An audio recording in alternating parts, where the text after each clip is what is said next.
Hello everybody. Today I am going to replace the anode in my water heater.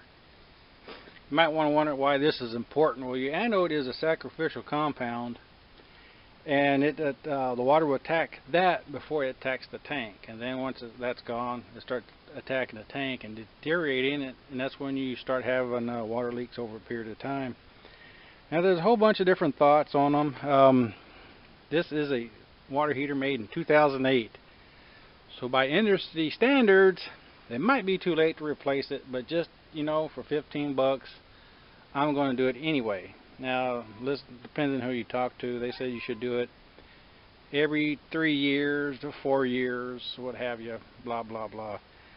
Anyway, like I said, it's way past that. However, I'm going to do it anyway. It's not going to hurt. Now, there's some school of thought out there thinking also, when it attacks your water heater and it starts causing rust in the heater, that rust gets in your lines and gets down through your copper pipes, and if it sits on some of those pipes, the reaction of dissimilar metals is what causes your pinhole leaks in your system. Now my brother-in-law has actually gone through several of those, and they're no fun and they're kind of expensive. And if this helps prevent any of that, it's well worth the $15. Now the rod I got out of the orange box store. I said it was 15 bucks. They do make different ones, different metals depending on your water application. Just research it for your application. Now this is going to be a little bit difficult. As you can see, this is about a 4 to 5 foot rod, and the clearance all the way up to the ceiling. Some people will drain the water and everything out of it, disconnect it, and tilt the water heater. I don't want to go through that much trouble. At least I'm hoping I don't have to. Now, if I can put a slight bend in it, or if I have to cut off a few inches to get in to avoid all that, I'm going to do it. Just because it's mine by myself. And another thing, I don't want to open up the water heater on the bottom to drain it. You really can't tell down there, but it has the old plastic drain valve, and those are worthless.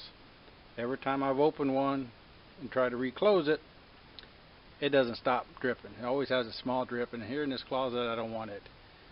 My general rule is, if it's old, when coming to plumbing, if it's old, don't mess with it unless you absolutely have to. And there's a prime example. This old cutoff, I used it to turn off the hot water, and look at the drop right there. There's one right there, and one right here. So it's leaking right up here on the stem. Hopefully tightening down will take care of that. Now you do want to shut off the water completely, whether it's cut off just like this or the whole house. But make sure you drain your system. Open up the pipe outside if you did the whole house cut off. Or at least, and if you didn't, turn on the hot water in the few faucets. You want to relieve the pressure when you take this off. Now, the second thing is, a lot of people have done it with an old wrench and everything, and they need a cheater pipe and a person to help hold it, because those things are really, really tough. Well, I'm going to use an impact driver, and hopefully that's going to eliminate a lot of problems. So if it's does good on heavy machinery and impacts and taking off bolts and stuff, I don't think I have much of a problem. Now hold on a second, let me set this up, because I don't have a tripod, and trying to do all this one-handed is just not going to be all that easy. Oh, here's a view of the anode rod coming in. As you can see here, it had foam sprayed over there, so I had to dig out the foam, and then I vacuumed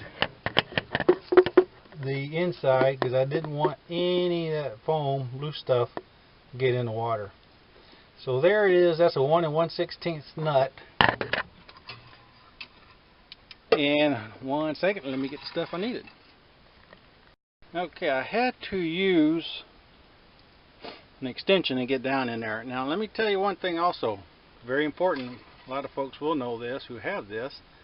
If you borrow one from a friend or not aware of it, if you use an impact, it's very important that you must use an impact socket. And they are black, always black. And if you go beating on a regular socket with impact, it could break that socket and send shrapnel flying.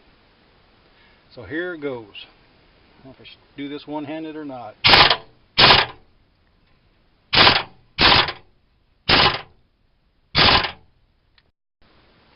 Okay folks, as you can see, there's a huge difference. This one's a solid piece of aluminum, and this one here is just a mass of yuckiness.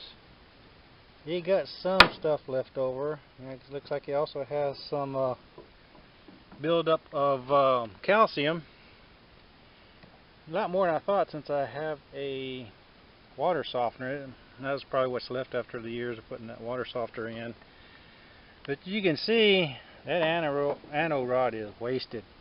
So it's a good thing I'm replacing this thing. It is a bit longer, as you can see right there.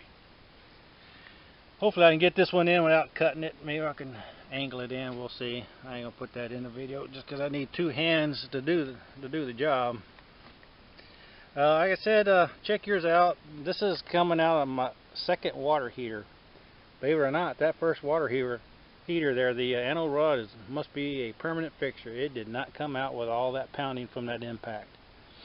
This one took about 4 or 5 seconds of pounding and it broke right off. The other one, 2-3 minutes, it didn't want to budge, so I just gave up on it.